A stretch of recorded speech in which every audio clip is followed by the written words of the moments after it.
I wanted to take a minute today at the beginning of the podcast and say thank you to our sponsor, Huber Engineered Woods. Huber has actually been a sponsor of the podcast since 2020 when we decided to start this little endeavor. Without our sponsors, this content is probably not something that happens. But I think the best part about having Huber as a partner on this is it's an incredibly authentic alignment. Peter, Steve, and I all use Huber Woods.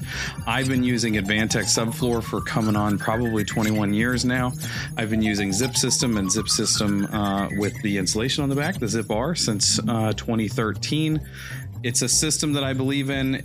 That systems approach where things play well together. They have design parameters that allow you to use their system for what you're working on. It works. Their tech support's there. Their knowledge is there. I've never had an issue with their product, and it's a great thing that they've decided to sponsor the podcast. So thank you, Huber Engineered Woods. The UnBuild It podcast has a lot of great sponsors, but this week we have a special one, Rockwool, manufacturer of stone wool insulation solutions. But they don't make just insulation. They also make soundproofing materials as well. Their products have a full range from bats to rigid boards. They are impervious to insects, rodents. They're really fire safe, a really good environmental profile in terms of manufacturing. And the most important reason I'm happy to have them as a sponsor is their tech support. You've heard me say this before. I love to work with manufacturers who have a lot of skin in the game in research and development and providing top-notch experts to help you with questions you have from the field. So we're really glad to have Rockwool as a sponsor. And now on to the podcast. Welcome to the UnBuild It podcast. I'm your host, Pete Yost, and I got my good buddies here, Steve Basic and Jake Bruton. Howdy. Hello, hello. So we got a couple of great questions from our followers, our, what do we call them? Listeners. We're up to like 2.2 million. Wow. There's that many people that listen to us? That's a little frightening. First one's from Brody. They come here to the jokes. And his question's pretty straight, right to the point. Wait, there's jokes? Can I get the team's thoughts, not their jokes, on SIPs, structurally insulated panels, and are they advisable in cold climates? This is Brody asking this question. So what do you think, guys? What are SIPs? It's when you should start take little amounts. They're small drinks. They're really small drinks. Here, I'll illustrate. I can't believe For those of you that are just listening, Steve took a very small drink. Structurally insulated panels. Okay. So that means we've got two layers of generally OSB as a structural sheathing, and there's a core of some type of rigid insulation. And the strength of the panel comes with it's a stress skin panel, which means the adhesion of both of the panels to the foam core are what give the strength to the panel. What was that term? Stress skin? He's my favorite magician. Stress skin is a magician. Sounds like a magician's name. I've not heard that term before. Oh, interesting. So a lot of structural implications about how different it is to work with SIP panels and regular framing, which we might want to talk about a little bit, but that's not what Brody's question is. Well, let's talk about that first. Like, let's continue our definition of what SIPs are first, because his question's okay, simple on some level, but like, okay, so what insulations are on the inside? If you glue up the panels, then you can use most commonly expanded polystyrene. You can use other rigid panels, but I'm trying to think of one now. I've never seen one other than EPS that is the glued. The other one is an injected. Well, so winter panel, which we'll come to this resource in a minute. I notice I said resource. I'm working on that. Steve and I, back in 2004, maybe, wrote a detailed construction manual. Steve did all the drawing. I did all the text for winter panel, and it's like 90 pages or something. All the details you need to do to get SIP panels done correctly. And of course, winter panels a manufacturer. They're in Brattleboro. Yeah. And Amos Winter was the guy who opened the company, and he had two systems. He had famous cookies too. Also He sounds had like he was glue-up born panels. in 1750, Amos Winter. But he also had panels where he laid down one sheet of OSB and then put down a slurry of polyurethane that expanded to then meet another panel. Really a slick, complicated process, but pretty complicated. But you got a much higher R value per inch with those panels. I don't think there's anybody who does anything other than the glue up panels. Now, stress skin panels, the strength comes from the outside panels and how they're adhered to the center. So actually drywall is a stress skin panel, and its strength comes from the adhesion of the two pieces of paper to the core.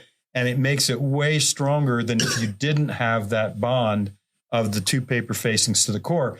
And what happens when you cut one face? Yeah, it loses its exactly. integrity. So it's all about how those two outside panels adhere to the core. Composite action. Ooh, composite action.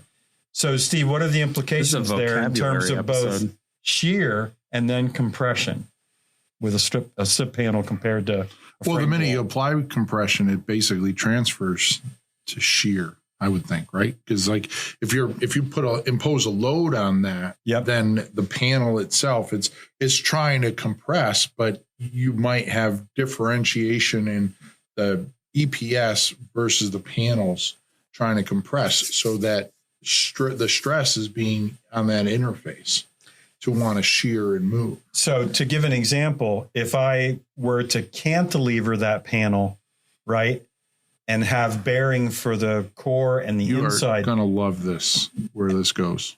And I didn't have bearing on the outside, would I create a shear system there? So I'm currently doing a project with SIPS panels. Interesting. And we're doing it on top of a concrete plank that's on top of ICF wall for a house. And one of the issues that I had was the exterior face of the concrete plank. I wanted to put rigid insulation on to warm it up, right? The band joist, basically. Okay. It's just a concrete band. And then we put the SIPS panel on there. The structural engineer immediately came back and said, I'm not comfortable not having the outer layer of the SIPS panel on the plank. It's on the rigid. Like, we need to get okay from the SIPS panel manufacturer. And they said, no, it needs to be fully supported. Yeah. So we're working out that system detail as a whole to do is something. We're working on the detail to do stuff, but yes, it needs to be supported. Can I ask, leading towards this question, where is this house being built that you're working on? It's being built in Alabama. Okay, so it's not a cold climate. No, but when he talks about cold climate, I was thinking most SIPS manufacturers I know are in cold climates. Yeah. So can we define real quick, just in our mind, cold climate is 6 and above? I'd say five. Five and above? I'd say Okay. 5 and above. Yeah. Okay. I'm okay with that. And that's probably like the northern half of the country. Yeah. Yeah. It's It close is. to it. I have a client actually that Well, it's good. That's how you stay in business. It is. It's true, though. He does have Do I need more than one? client. Yeah. But not at your rates. Sorry. Peter has a 200-hour minimum. Completely lost my train of thought now. The clients in the Pacific Northwest, it's as much about keeping the panels dry as it is how cold they get, but it is a cold climate. The other thing, the attraction of SIP panels to a lot of builders is that you can get your building built really fast. But if you think that it's important that structurally you design the building right, the installation of these panels is going to determine just how successful that system is. So I'm going to test your dementia. When we were talking with who's your name again? Yeah, Rose. He's trying to. Who was the guy at Winter Panel? I always forget his Dave Gauthier. Dave Gauthier. So I remember having conversations with Dave where he talked about building these. We were doing these micro houses, and they were going to use them as housing and stuff like in Arctic situations and stuff. Yes. So when people are talking about like, can you use this in cold climate? There's SIPs manufacturers out there that are thinking these are going to be used in Arctic, like, you know, what's that, zone 7, 8, something like that. Yeah. Or, you know, or worse. And they feel very comfortable designing for that. So I'm guessing 5 or 6 is probably not much of a challenge.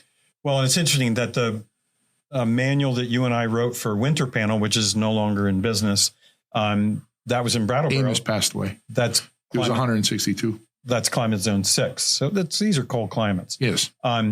So I encourage everyone, you can download for free the Winter Panel manual that Steve and I created. If you just type in Winter Panel guide, and it's funny, I was talking to Dave the other day. I said, why is this still available? It's like on this kind of random URL.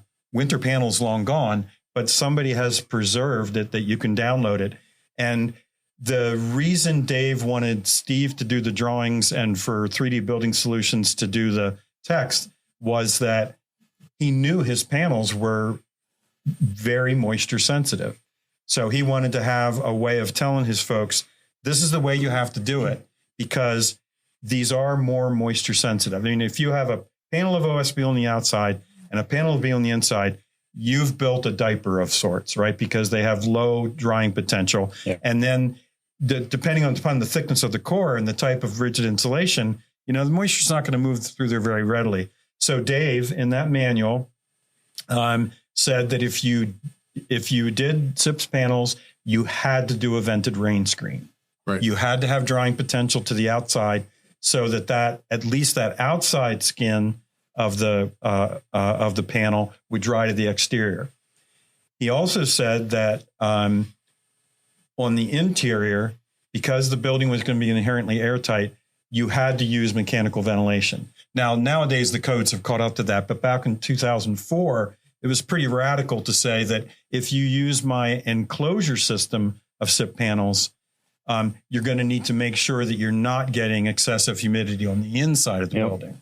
I have some clients right now that we're about to break ground on a house for, and they've been, throughout their lives, they've been very forward thinking. In the late 90s, they lived in an earth contact house that they contracted themselves and designed themselves. And then in the 2007 range, they built a SIPS panel house north of Kansas City. And when they moved in, the first thing that they realized was that they needed ventilation because they had super high humidity levels immediately. And he was telling me that they had a independent inspector come and look at the house because they're getting it ready to sell. And the guy was like, what does this thing do? And I was like, it's 2025. And the independent inspector still had never seen an ERV in our market. And I was just like, you got to be kidding me. The other thing, I hate to tie this back to wing nut testing, but I'm going to, because after we wrote the manual, Steve, Dave became really concerned about the fact that the weakest part of the SIP systems is the joint. And so when you look at different SIP manufacturers, the real key is how do they create an airtight seal where every panel meets another panel? And Dave at Winter Panel had a keyed system. So there was a key built into every joint, and you drilled holes on the underside and injected spray foam until it came out the next hole. That way you knew that you got it completely filled.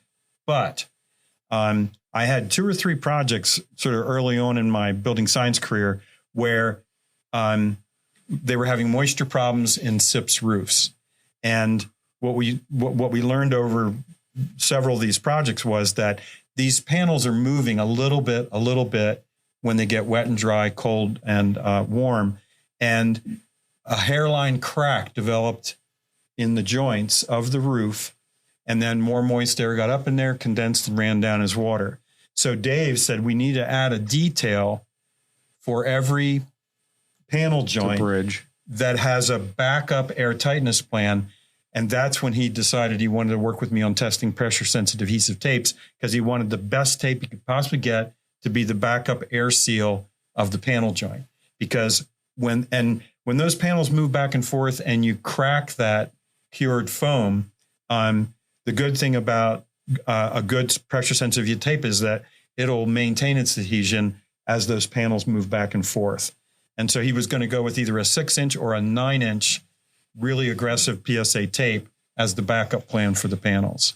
Well, you bring up something that's like super important when we talk about both air and water leakage.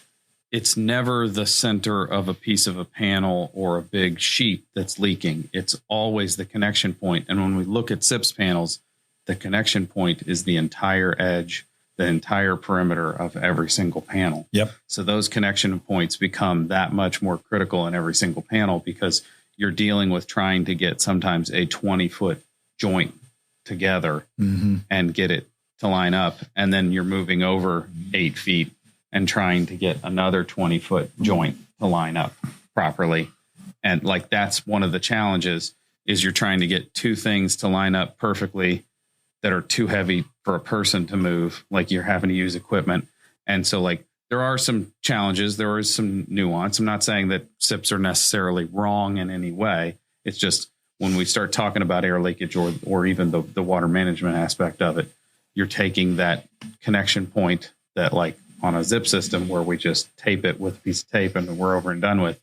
Now you're talking about this thing's really long. This thing's really heavy. This is a really challenged point that we have to make that connection.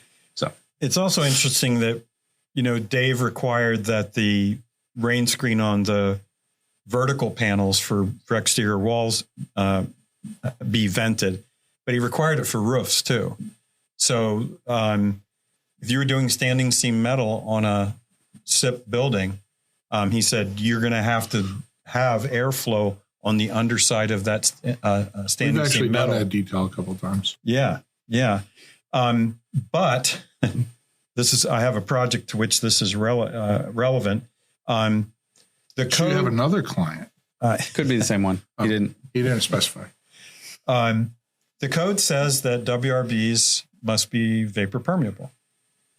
The code says nothing about what roofing underlayments vapor permeability has to be.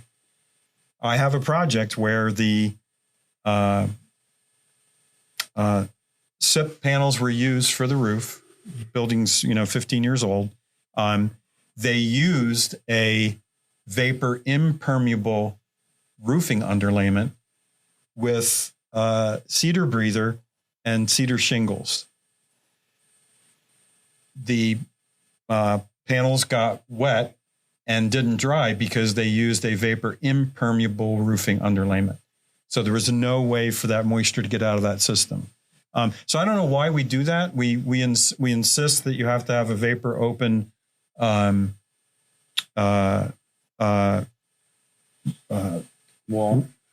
weather barrier on the wall, but not on the roof.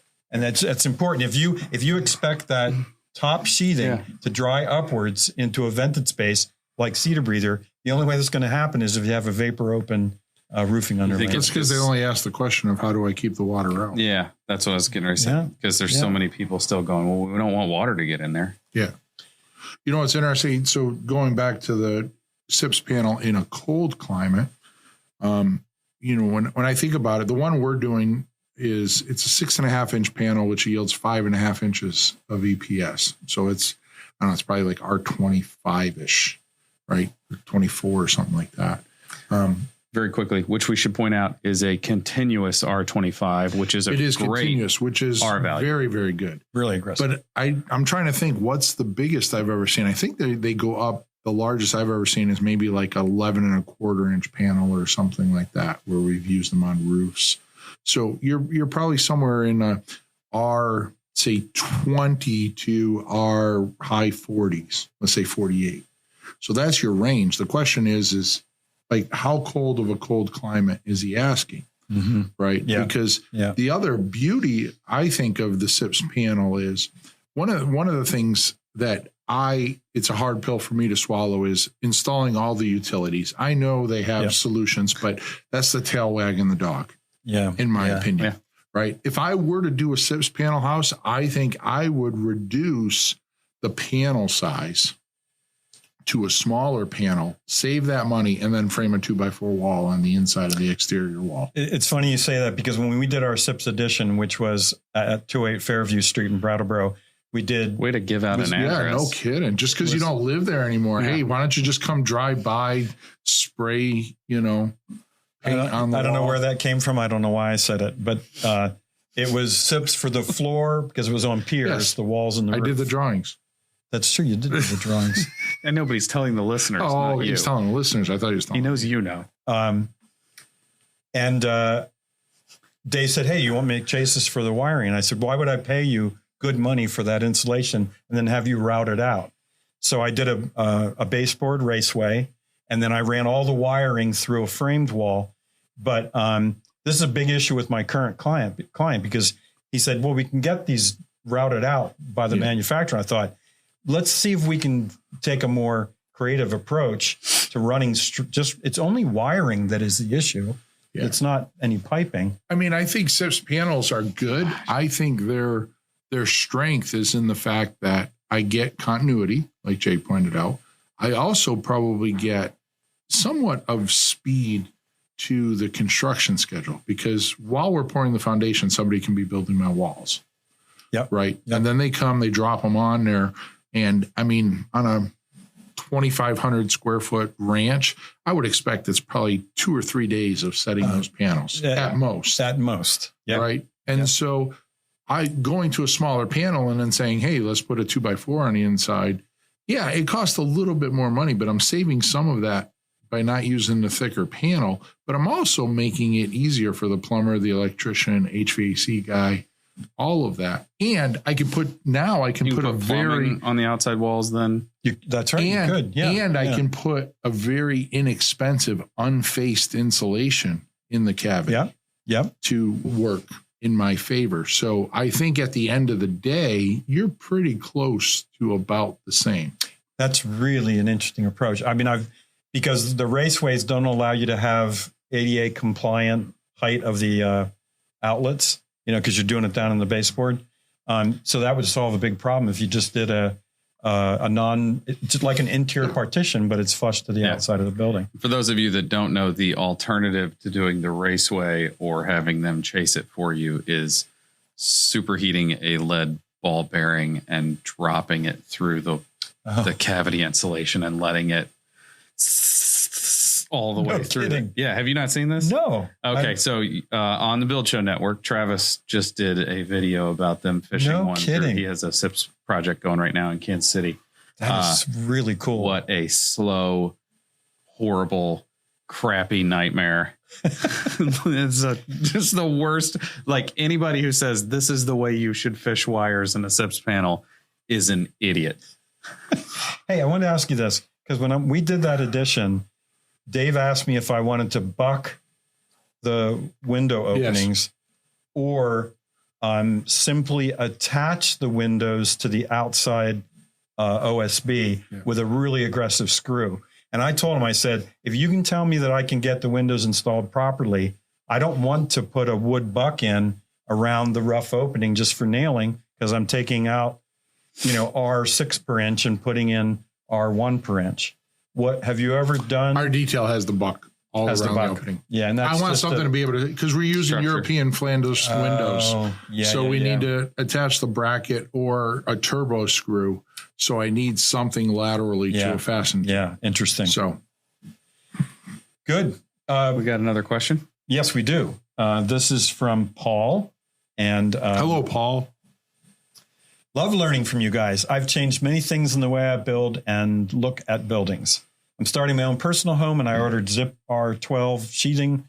These are the Huber panels for my walls. Excited to use this project my first time. The concern I have is, how much R value will I lose out of the polyiso foam? Huber says it will lose some, but doesn't say, at least to my knowledge, what it will be after 15 years. So my question is, if I have a 2-inch polyiso panel, what's the R value in 50 years? How old's Paul?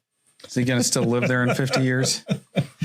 We'd be happy to answer your question. We just need to know your life expectancy and if you have a life insurance policy.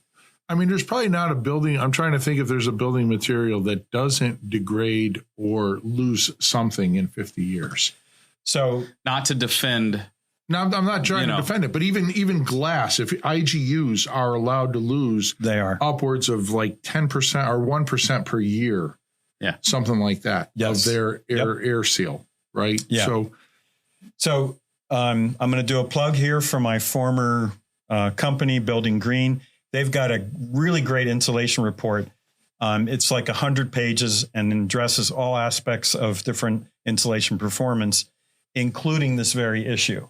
And so it depends on what the gas is inside the insulation. So the blowing agent. The blowing agent in expanded polystyrene, it's air, right? So the gas leaving and the gas coming in over time is the same gas. So the R value that it is now is the R value will be in 50 years. Any gas that's in there that's not air is going to leak out over time. And so, for example, polyiso panels, the blowing agent is pentane. And so when that pentane leaks out, whatever boost it was giving to the R value performance of the panel, because it's pentane rather than air, will be replaced. And so there's two issues. One of the issues is what's leaking out and what's its impact on the overall thermal transfer through those little tiny pockets. And then the second thing is how fast will it move out? Well, how fast it moves out depends on a whole bunch of things, like what's the next thing that it communicates to, right? Because it's trying to move out, but if there's a lot of resistance at the face on both sides, that makes a big difference. The thickness makes a difference, right? Because the further entrapped it is. The deeper it is inside that, like a 2-inch panel, it's got to make its way to the surface. So I don't know what the exact R value would be in 50 years, but the erosion of the R value over time is pretty bloody slow. To begin with, the polyiso panel starts off when it's manufactured at around R7, and the quote unquote per inch, the quote unquote aged value is somewhere in the 6 to 6.2 range. So the manufacturers already have to account for that exchange. But that exchange rate is not linear. So you can't say, well, if it lost 0.7 R value in 2 years, it would lose 1.4 in 4 years, right? It's not a linear process because of that thickness and how it has to transfer through that depth. So I think that... so does it degrade faster at the beginning or... Much faster at the beginning. Yeah. And when you're saying it's losing pentane and replacing with air is also the insulator that we use. Like that's the thing that makes fiberglass an insulation, right? So like it's being replaced by something that's still an insulator. Yeah. So like there's an interesting thing that happens there from a science perspective that like, air is not as good as pentane in that instance, but it is still insulated. Yeah. And, to go back to the window perspective on this too, you bump up the R value of the window by putting in a gas other than air, like argon or krypton or xenon. But the gas that you put in a window depends on the distance between the two panes. Like the best gas for a 1/2 inch gap is argon. If you make that gap less than a 1/2 inch, the heat transfer properties of the gas are different for different thicknesses of the space between the two. So like if you go to a 1/4 inch between the two panes of glass, now it's worth switching from argon, which is a lot less expensive than, say, xenon, right? Okay. Because the transfer properties of the gas in that space. Where do you shop? I don't know if I've ever seen xenon. Just on the shelf. Windows. Oh. The thin glass triples windows that they have. Yeah, one of the reasons the patent for triple pane thin glass was pulled in like 1991, but the cost of xenon was really, really high. And the thin glass triple has a really thin pane of glass in the middle, but you have to make it in really big sheets. So that patent sort of lay dormant for almost 15 years, because when we started to do a lot of fracking, the capture of xenon gas went way up because it's part of that process. And the other thing is that we phased out outdoor fluorescence.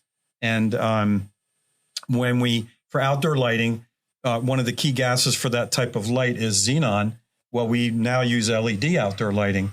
So the demand for xenon went down, the supply went up, and now we could afford the xenon gas for the thin paint triple. But to make those cost effective, you have to have really big sheets of thin glass. Well, when did we start to make really big sheets of 1 millimeter glass? Yeah. Flat screen TVs. Yeah. So in the mid 2010 to year 2020, we had a drop in the cost of the gas fill that's appropriate, and we started to make much more cost-effective thin panes of glass. So that's why the patent came around to be relevant. But we weren't supposed to be talking about windows right now, were we? That's okay. So to go back and make sure we answer Paul's question. Yes, it's going to get worse. Yes, it's going to get worse.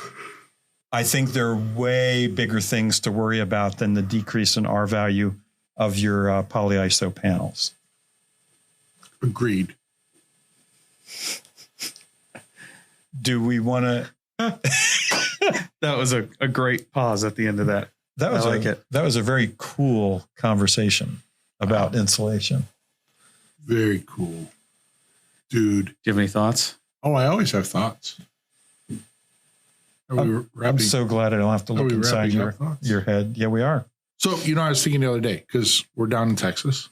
Mm-hmm. Texas drinks Dr. Pepper. A lot of it. Is that right? Yeah. Huh. It's very beloved down here. You ever wonder what kind of doctor Dr. Pepper was? Nope. Is he salty? I don't know. I think personally he was a physician. That's good. You heard it here first on the podcast. Steve's 10-second humor slice. Thank you, Peter. Really good. I wasn't expecting a spelling joke from him either. I think he just wanted to wordplay, make fun of the way that I say resources. I don't make fun of you ever. I only hold you in the highest of regard. Not while he's here, at least. Guys talk behind my back all the time. Thanks for suffering through yet another episode of the UnBuild It podcast. Jake, where do they submit the questions? Questions at UnBuild It podcast. Steve? Well, I was just going to, I'm going to just throw a plug because we're on the build show now. So that house that we're doing with the SIPS panel, it's ICF foundation, indoor pool made out of ICF, concrete plank floor. It has an apocalyptic bunker in the basement. That's like an apartment. An apocalyptic bunker. Is that an architectural term? Well, yeah, it's my joking term with the client. And then it's SIPS up above from there. So we should collaborate. With I have a SIPS project going on. Real stone. So anyways, all I'm saying is look forward to it because that series should start a little later this year, probably about the time this podcast comes out. What would be cool would be to compare your details for this project to the details you did for the winter panel manual, which was over 20 years ago now. Yeah. That would be cool. I bet you they're timeless. I bet you they're pretty. You're a timeless kind of guy. Well, and it's a pretty simple concept, SIPS panel. There's not a whole lot you're going to do to it. And like Jake said, you have to deal with the joints. And did you keep the basic geometry of the building pretty simple to honor the panels? No. Okay. The panel company's having some fun putting that all together. We have a large curtain wall out back, and it's a monopoly house, right? It's flush. You're going to build. Yeah. So we do have like a 30-inch overhangs. The panels? They're not panels. These get tied back into the panel. Right. But you're doing a flush box. It's a flush box, and then these get added to the outside. A 30-inch add-on. That's going to be interesting. It's going to be fun. Yeah. Glad it's not very my cool. market. Yeah. I'm glad I'm not the one building it. So thanks for listening. It's a wrap. Have a good day. Bye-bye.